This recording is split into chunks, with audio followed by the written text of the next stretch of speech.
Welcome, everyone. Welcome to Entrepreneur Wednesday.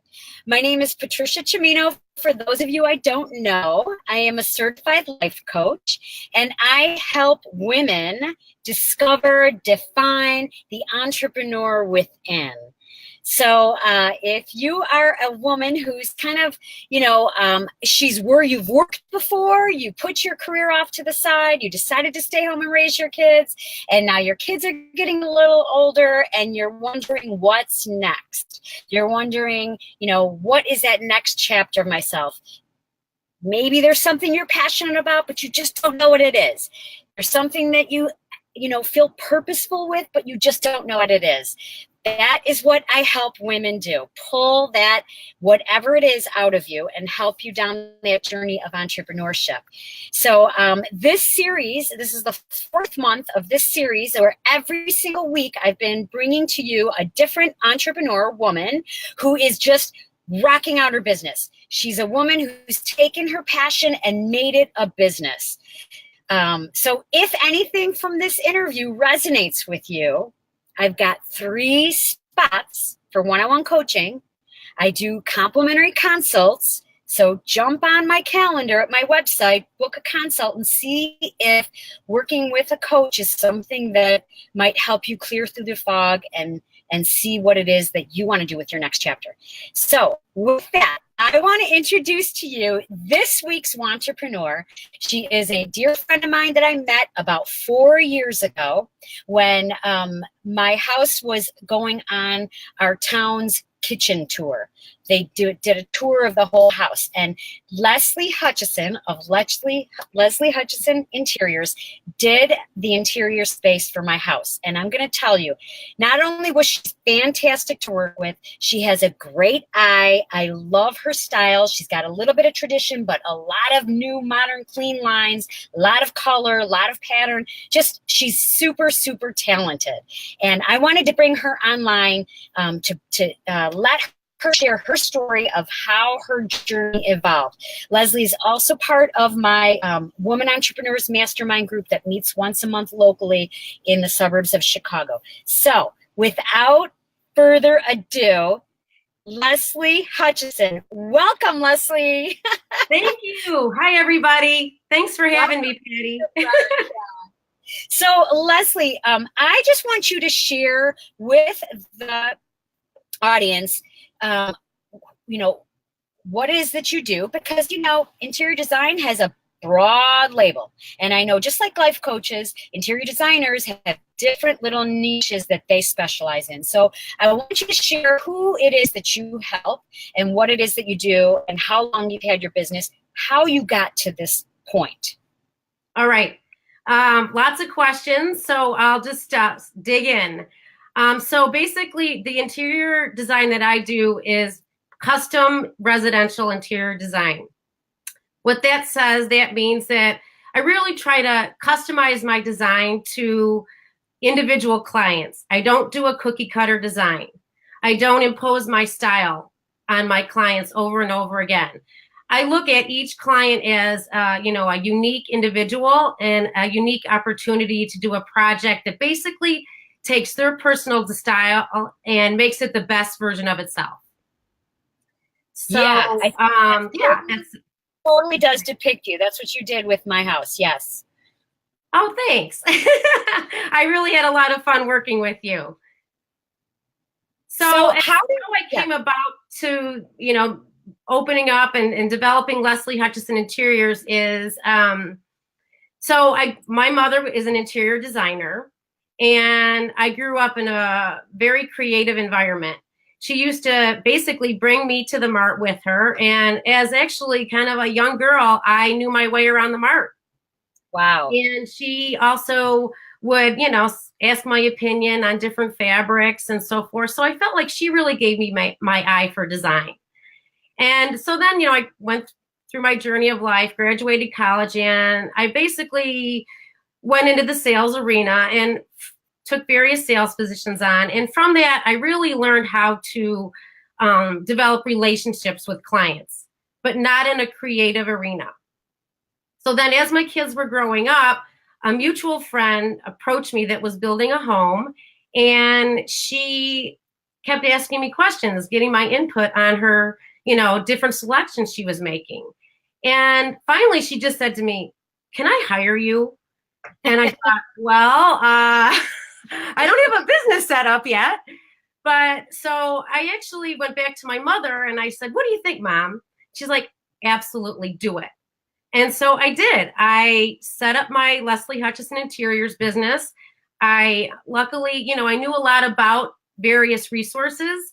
And so I set up accounts and I started with this client. And then also during this time, I decided to go back to school because I realized that although I do have an eye for design, I was lacking some of the technical skills. So I took several classes so that I could bring myself up to speed in that arena. And as I was doing this, I also, in the back of my mind, realized that, my kids are getting older and I wanted to consciously start a business utilizing my talents and doing what I love. And this is what I'm talking about, ladies. This is exactly what I'm talking about. Yes, yes. So, my friend really was the catalyst, but then I just took it from there and I took one day at a time. And, in the beginning, I wasn't as busy. And so I would go to seminars, walk the mark, do research, just all trying to prepare myself for what was to come. And then my business also evolved with the increase in social media. So that has dramatically helped my business as well. Well, I just want to mention that Leslie has been noted as Houzz, the application Houzz, Houzz. If any of you do not know about that application, it is phenomenal site.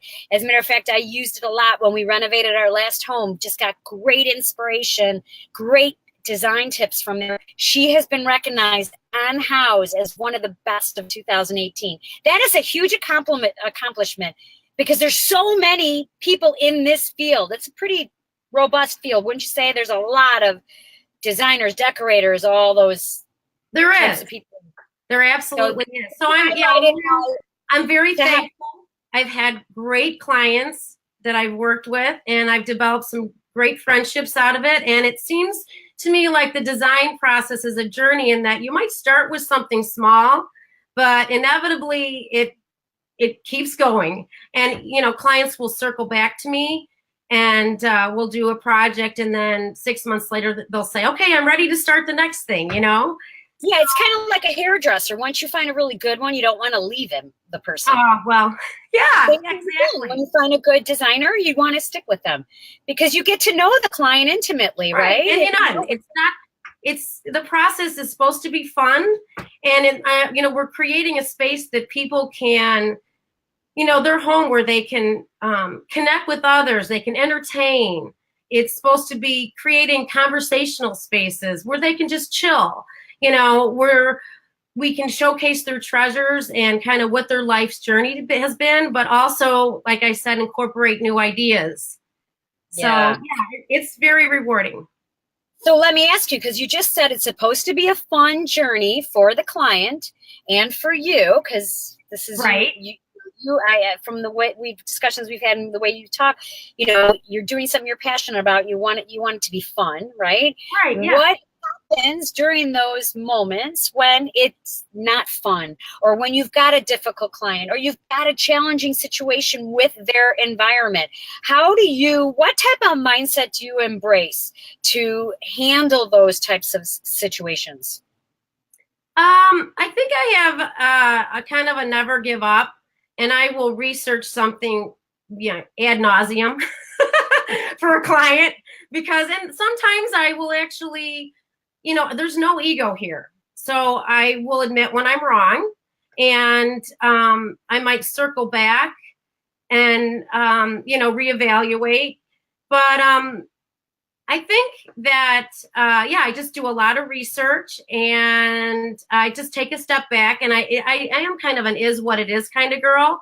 But with that said, I kind of step back, think about it. If I need to do more research or whatever steps I need to take to kind of resolve the issue. Yeah, but I think you said it in that very first statement when you said, the very first thing you said is, there's no ego here.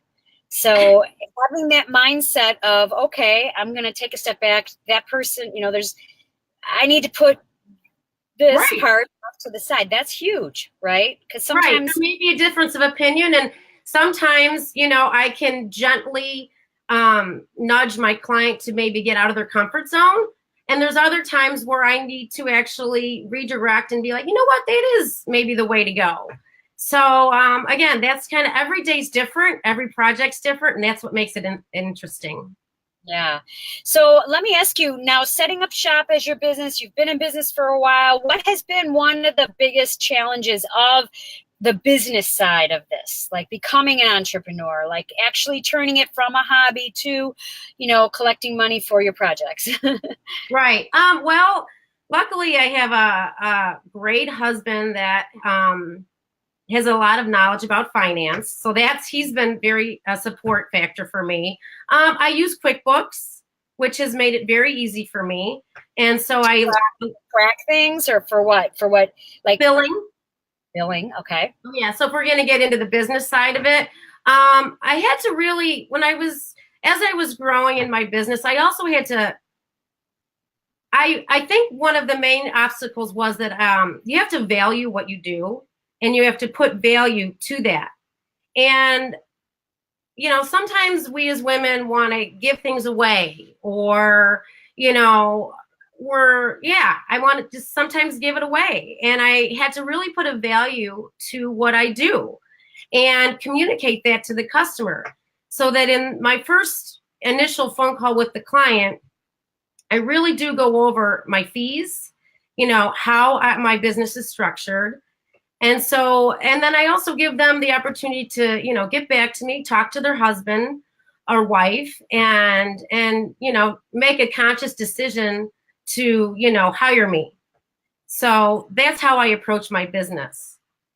That's great. That's great that you're so upfront. I think that is something that a lot of women, you're right, that's something that they get hung up on and feel that they need to give things away. And you just devalue yourself every time you give something away. I mean, you put a lot of investment and time and money into educating yourself to be the best design professional.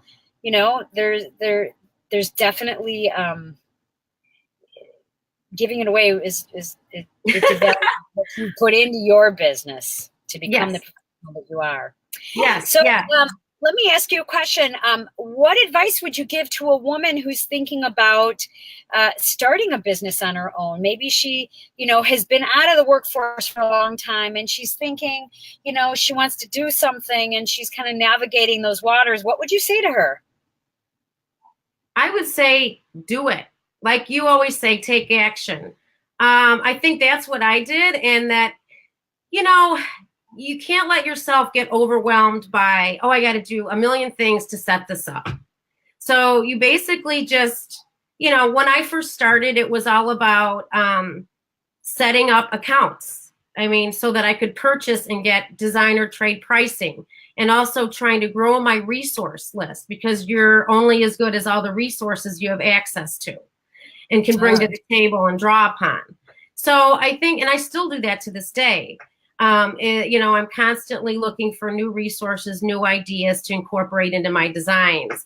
But, it's one day at a time. And then more recently, I've incorporated, really, as of January 1, my goal was to set up my Instagram site and post, 3 times a week on the site. And I'm accomplishing that goal. It's a commitment. It's something you do. And you have to stay committed to it and consistent. So, but it's almost like I'm into fitness as well. It's almost like if someone told you to do 100 burpees, you'd be like, oh my God, I got to do 100 burpees. But then if you're actually in the gym and you're like, okay, I'm going to do 5, and then I'm going to do 5 more. And before you know it, you've done 100.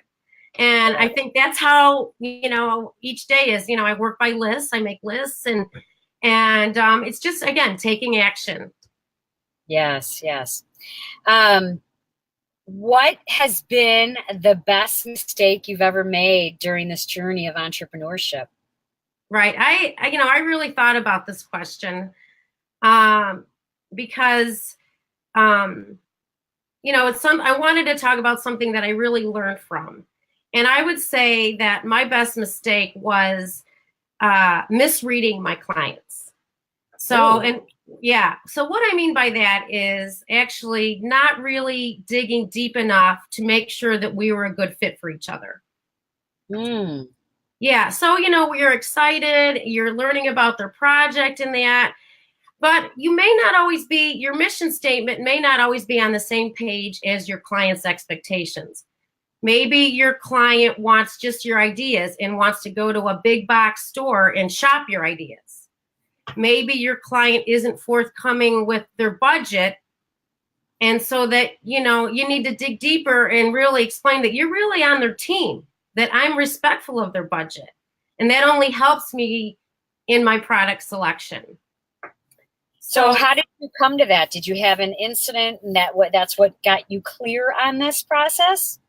yes, I would say, yeah, I've had a couple clients that were, basically thought my design process was giving them ideas that then they could shop. And my business is really a full design process in that it starts with the initial discussion.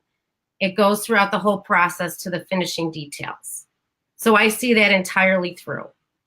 So, and then other people want, they want a quick fix, and custom design really isn't about a quick fix. So, basically making sure I communicate the expectations that anything good is worth waiting for. And Mm. so patience is required. Oh, I like that. I agree with that. I work with mindset, and let me tell you, a lot of people, myself included, have been thinking the same thoughts for decades, and it takes a time to reprogram what's going on in here. It doesn't happen overnight. Some people want that quick fix too, and it is a journey to like take it step by step. Right. And so, honestly, I may not be the best fit for everyone, and I'm okay with that. If they're looking to, just shop and order things and have them brought in right away, I'm probably not your gal. If you want, a unique home that really there's a lot of thought put into it that incorporates, like I said, your life's journey and things that you hold special to you, your personal style, and then some new ideas, then I would say we're a good fit for each other. Yeah, that's cool. You can probably tell during that initial conversation, right? Right.